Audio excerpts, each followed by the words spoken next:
Where are we going? Wherever you want to go. Where we're going, there are no roads. Yeah, there's always roads. Rhodes mics. I don't know what that means. Oh, good morning. It's the brand name of the microphones. Oh, Rhodes mics. I thought that was somebody's like name or like. Yeah. And I thought maybe you like a nickname. It's like You've got nicknames Ruth's for Chris Steakhouse. I don't get it. I find it to be a ridiculous name. That's the name of the steakhouse. Yeah, very famous. Ruth's Chris. Yeah. I can't even say that. I mean, Exactly. I did. I just have to It's really mind-numbing. think about it. Ruth's Chris. Yeah, I don't know. It just doesn't feel right in my body. Anyway.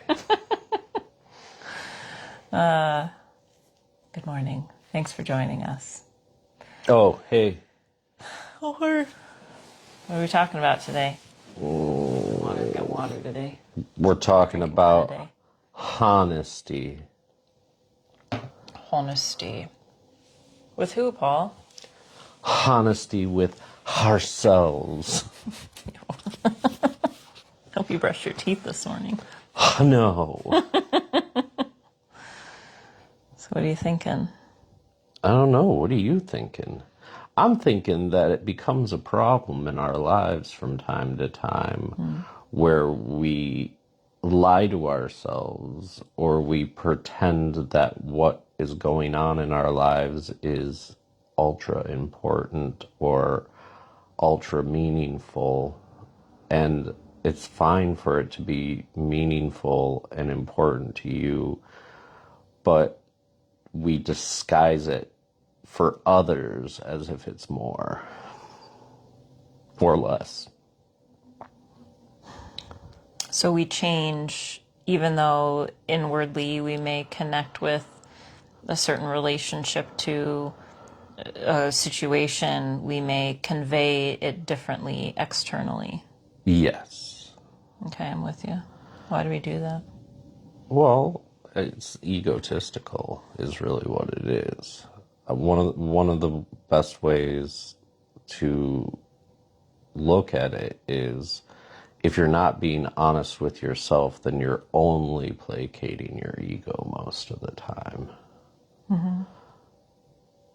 I said only and most of the time in the same sentence. Mm-hmm. That doesn't make a lot of sense. It doesn't. Always and never. I don't think it's necessarily intentional that we do that. No, I don't think so either. There's a subconscious reaction that takes place. Most times we want to make ourselves feel safe. Yeah. Because we remember what it feels like not to feel safe. But are we actually ever really safe in the way that we think ourselves to be safe? I think that in itself can be a way that we're dishonest, is that we are in control of the circumstances of our lives. And we are in control, I think, of our reaction and our relationship to the circumstances as we work with the mind. But we don't know what's going to happen next specifically. And even in acknowledging that, I think that's can be really scary. Without that underlying knowing or understanding that no matter what happens, everything's okay. Right. I think that's where the danger lies, is we create a narrative for who and what we are. And a lot of times that narrative is not actually what's happening. Mm-hmm. And feeling safe is one thing, but creating a situation, it's like passing the buck down the line, like the complexity of lies that we talk about on an external sense is like, well, if I tell this person this thing, then I got to tell this person that thing, and then you're building this chain where things have to make sense. I wonder why we're a culture of exhausted people. Right. Like, I'm tired thinking about that. Right. And now we're also doing it internally as well Yeah. and externally on top of it. And I think it's a problem that maybe it's not like we're going to sit here and come up with a solution for it in the next If we got 25 something minutes. for you, Yeah, it's order called now. Just Fall Be Asleep.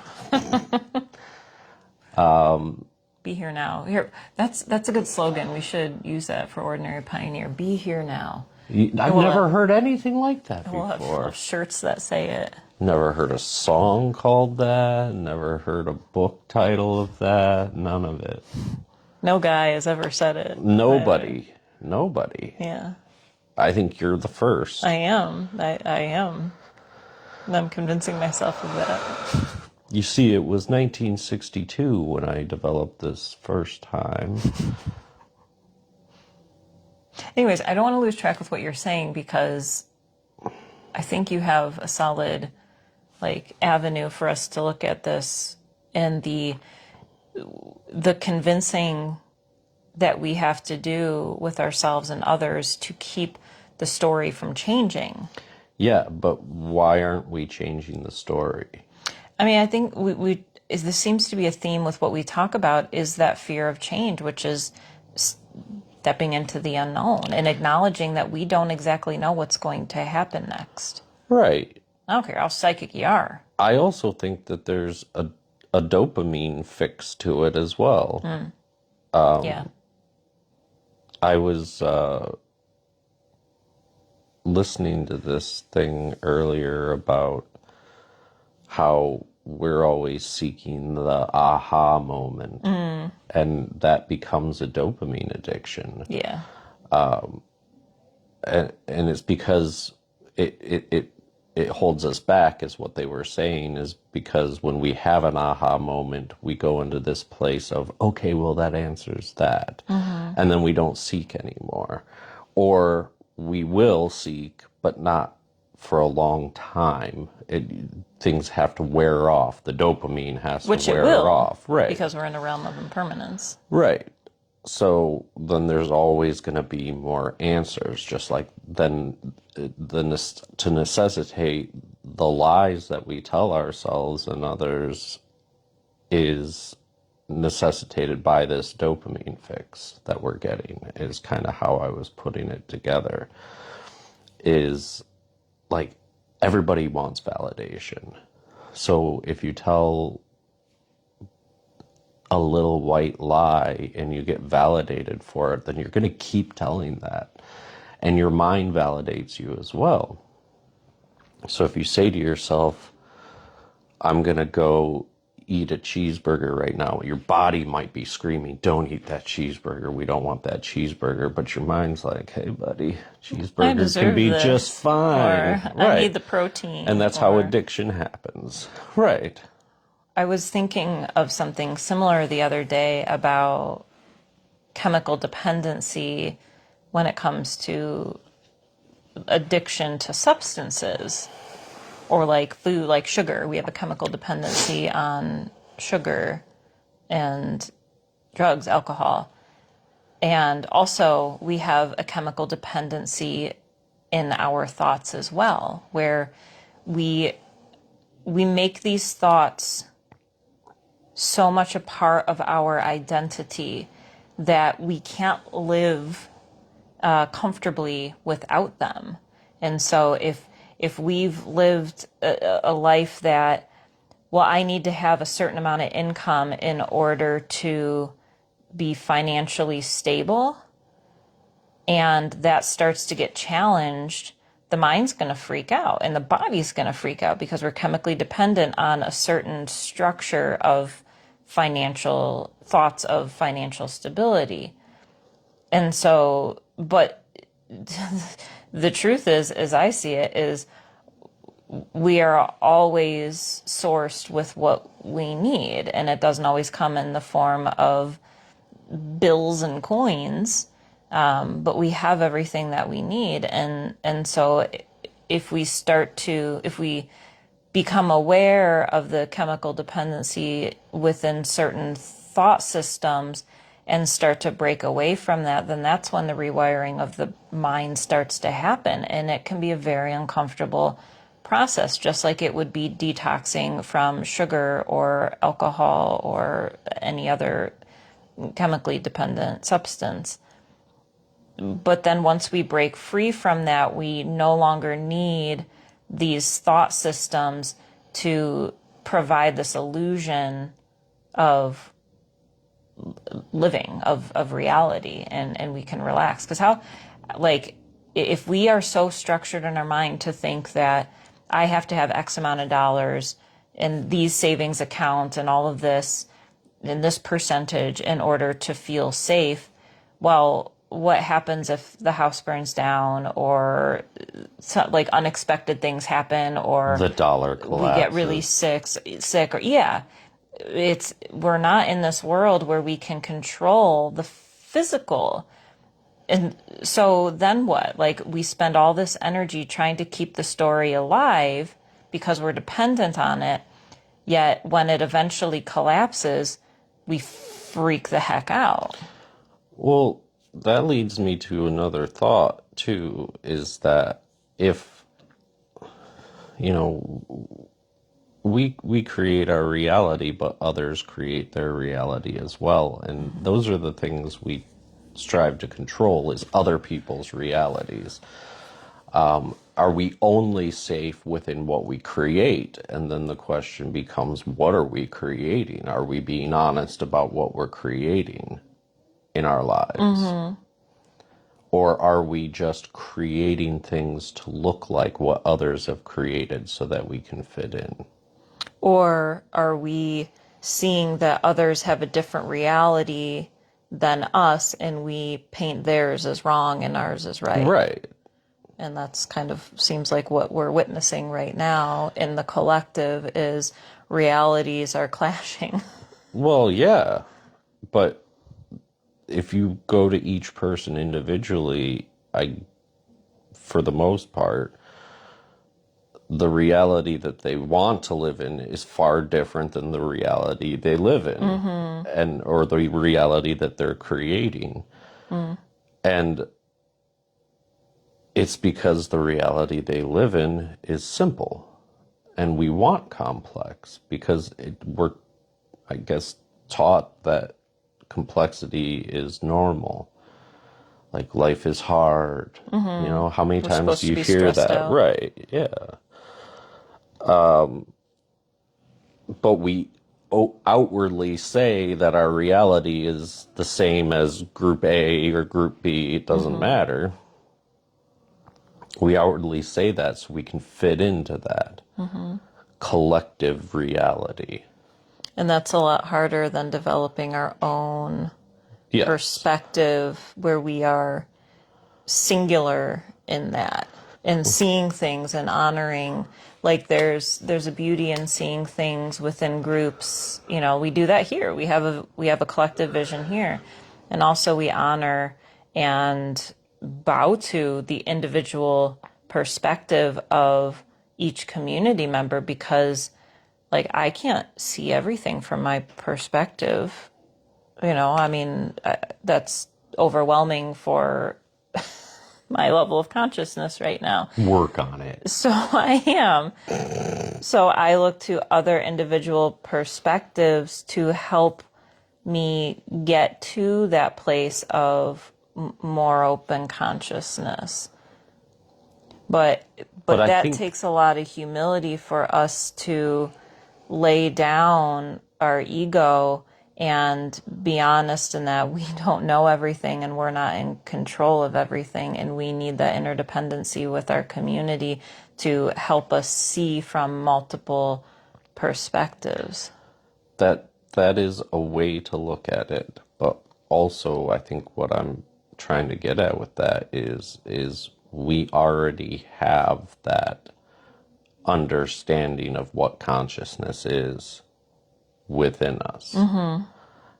And our reality truly can be what we want it to be if we allow ourselves to individually be within our reality and not reach into other people's realities. And I'm not saying this as some sort of isolation that you're supposed to go through, because always there's going to be people, but or other beings, not just people. Our reality has to, we want to reground ourselves into reality, our reality, not what others tell us reality is. And that's why, you know, you look at a New York Times best-selling self-help book, millions of people will buy it, and then like a tenth of those people will get anything out of it. And it's because of that reality collective change.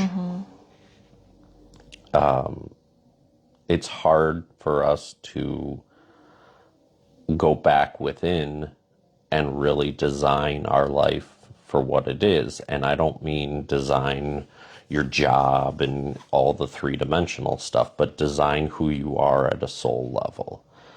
And really take that and move forward with it is very complex for us to even consider. I've gone through the process of, Carolyn Miss talks about the tribe and the tribe associated with the root chakra, and how we enter into this world assigned to a tribe. And the challenge becomes allowing the individual to be the individual and eventually expand outward from the tribe. And a lot of times that causes disruption within that community because somebody else is seeing things different. And she shares her experience of Catholicism, and her family was rooted in the Catholic Church. And she started to explore, now she studies all different kinds of religions, but she withdrew from the Catholic Church, and that caused a major disruption within her tribe, her family system. Of course, she's come back to it now, and she speaks a lot about Catholic ritual and honors that as well. But for me, changing my lifestyle, even just you take the financial relationship, like my relationship to money, that alone has caused a lot of disruption within my tribe, because I have people in my life that love and care about me and want me to have my own set of standards for financial safety that matches their reality when I see things differently. And so that's caused a lot of disruption in relationships. And now we take, religious views or political views or relationship choices or any of that, when we start to break out of this collective belief system by being honest with ourselves about what our spirit is calling us into, there can be major disruption. That seems to be the word that's coming through within the system. And that can be very scary. Not only does it mean change in our life, we might have to move away, away from our family or something like that, but sometimes it's a matter of physical safety as well for people. Well, yeah. But I think that understanding that it comes back to like your perspective. Like I've experienced very similar things. My family, oh, I expected so much more from you. I don't know what to tell you. It doesn't bother me. It may have bothered me at one point in my life, but I can't really tell where and when. But I think that's, I'm not saying that like I'm superior in any way. What I'm saying is that I just decided one day that I was going to live my life the way I wanted to live my life, and not on anybody else's terms. Like No. that would be a point of honesty with yourself.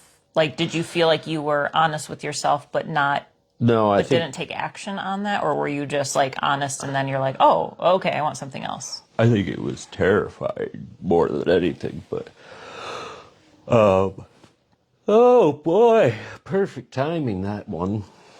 I think I honestly said to myself in honesty that I didn't care. I wanted to do what I wanted to do. And it wasn't as difficult as that may seem. I just did it and then expected or just didn't have expectations set for it.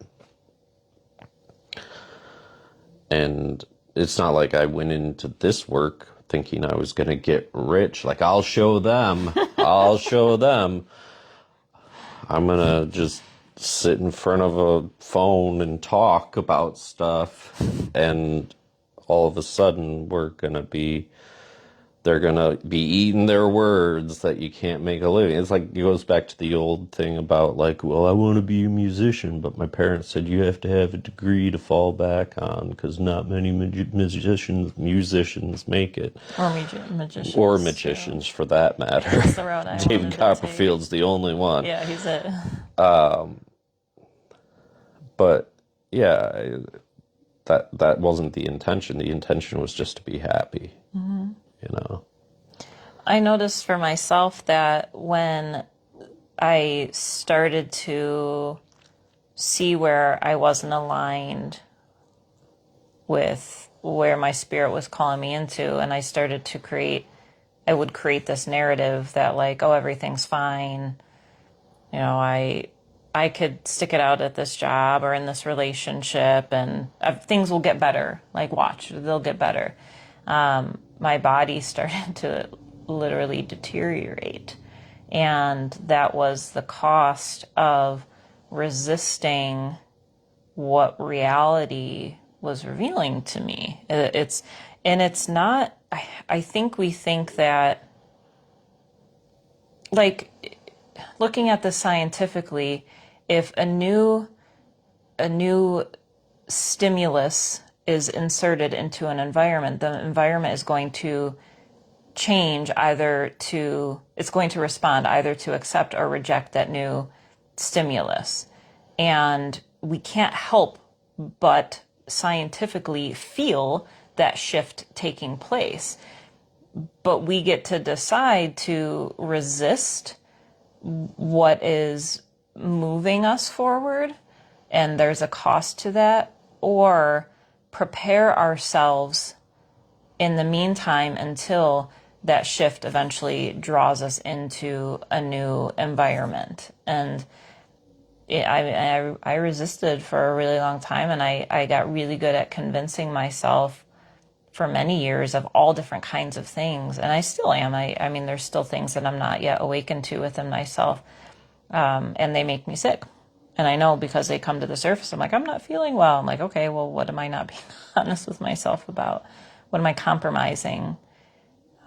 But then once that shift, I do step into that shift, I notice ease in my body. And I've talked to a couple other people about this too, where it's like this level of peace, even though maybe I don't know where I'm going to live or where I'm going to get my, income from, or, if I'm going to have these people in my life anymore, there's still this underlying peace that I felt, and the other people who have been in similar situations have felt, in being in front of the unknown, but being okay with that, because all of a sudden the ego is now locked in with the spiritual self.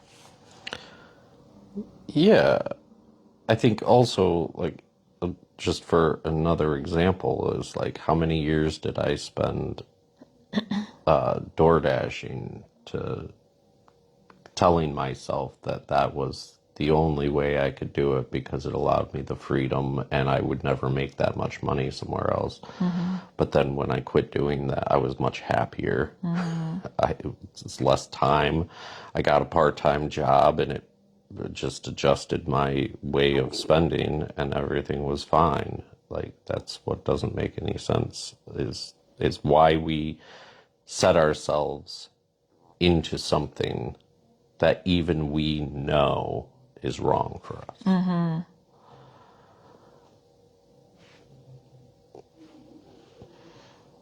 And not to say too that, like with your example of door dashing, that there was anything wrong with you staying, within that job longer than maybe what you could have done.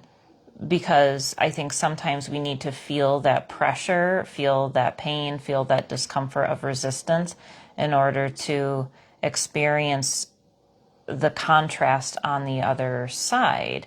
Because the more contrast we feel, if we're in an emotionally abusive relationship, and then all of a sudden we're out of that relationship, we can feel the contrast and then naturally apply that information moving forward, that, well, I don't want to end up in that situation again, because Right. I've been there. If you're paying attention. If you're paying attention, yeah, absolutely.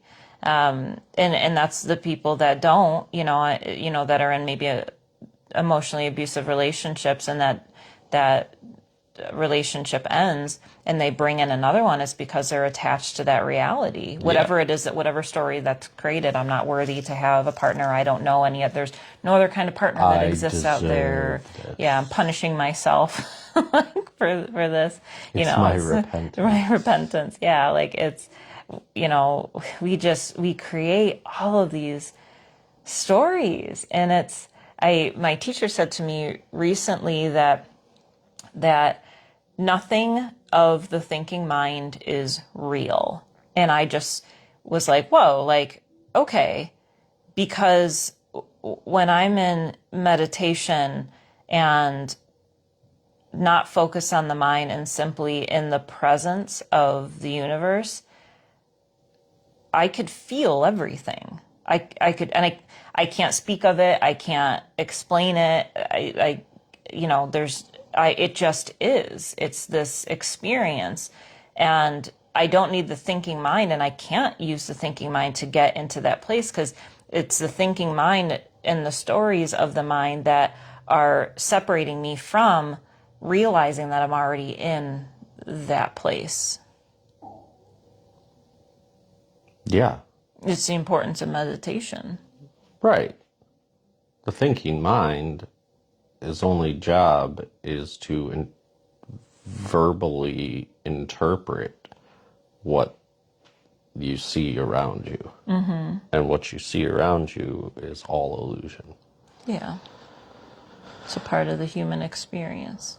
But the illusion itself isn't bad either. We get to play. Right. And I think that's another something thing. that nobody takes advantage of. Right. Well, not at nobody. Yeah.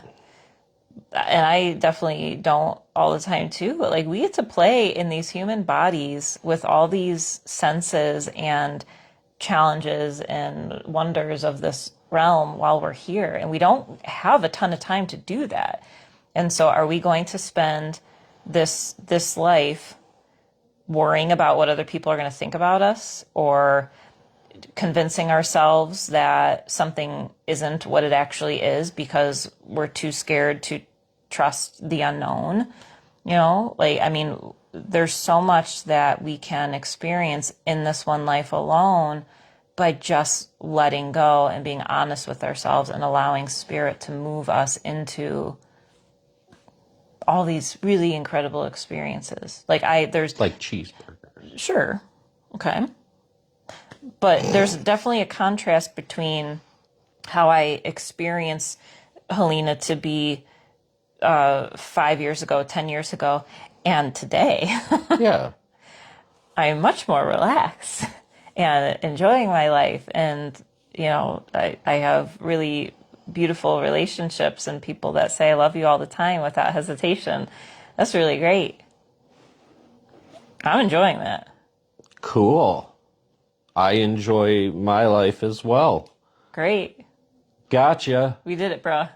You guys should get out there and enjoy your lives. Yeah, do some playing today. I think it's rainy. Is it rainy? You can go outside and play in the rain.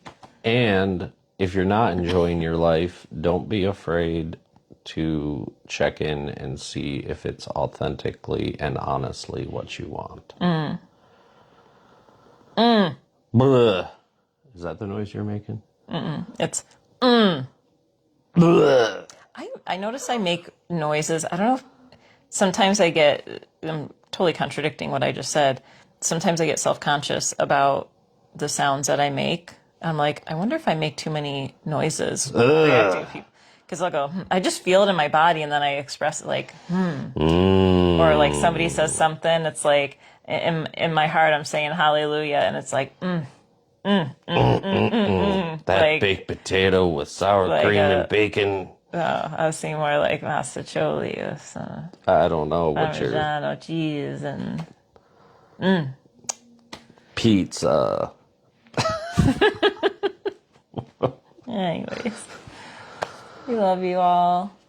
Cheers. Put it in the comments. Let us know your thoughts. Teach us too.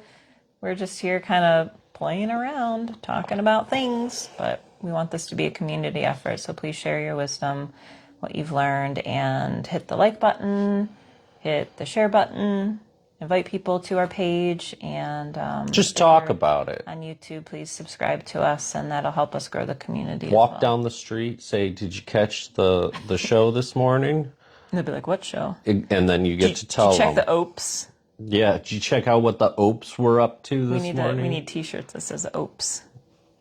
Opes. There you go. Check out those Opes. What's an Ope? Well, I guess you have to go in there and find out. Oh. Anyways, love you all. Good day.